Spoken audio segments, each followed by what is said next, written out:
Hi, I'm Marcia Morgan, and welcome to my YouTube channel and our series for people getting married. Should I change my name?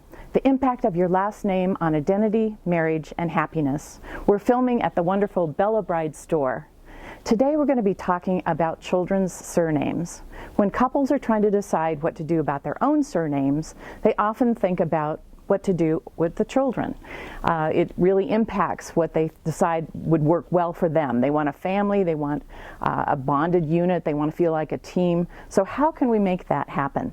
There are 5 different ways to look at naming children.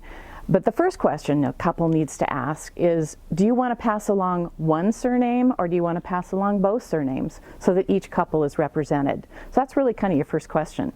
So let's look at the first option for people. The first one is that only one parent's surname is passed along to the child. In heterosexual marriages, it's oftentimes the father, so the child gets the father's surname or last name. Some people feel very comfortable with that, feel like it's very traditional here in the United States. Other couples feel like maybe that's a little unfair, it's not as equal, and it's prioritizing one surname over the other. The second option is to look at both surnames and to use one of them as the child's middle name and the other one as the child's surname or last name.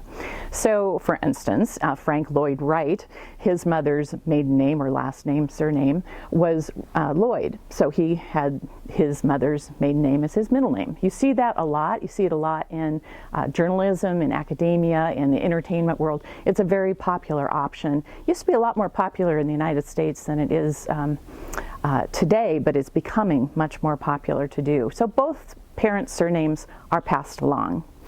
The third option is that one surname is used as the child's first name. For instance, if Susan Wiley and her husband have a child, the child, for instance, a male child, a son, might have the first name of Wiley. So the mother's surname is passed along in the child's first name.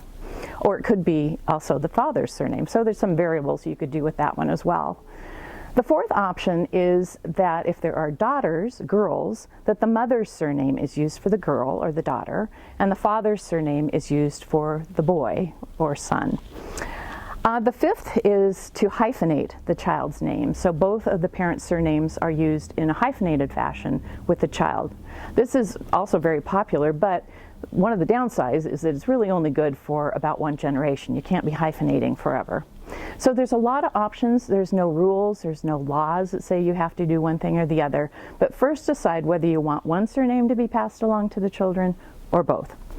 It's also kind of interesting to look at other countries and cultures and see what they do. Many Asian and Latin American, Latin countries use both surnames in their children's names. So it's a fascinating thing to look at. I hope you'll get a chance to pick up my book. It's called Should I Change My Name? The Impact of Your Last Name on Identity, Marriage, and Happiness. And there's a whole chapter on children's names. So take a look. I hope you'll also look at other videos on my YouTube channel that will explore many aspects of surnames and what you want to do so that you and your partner pick a name that's a good fit and is right for you and provides happiness in your relationship. Thank you for joining me.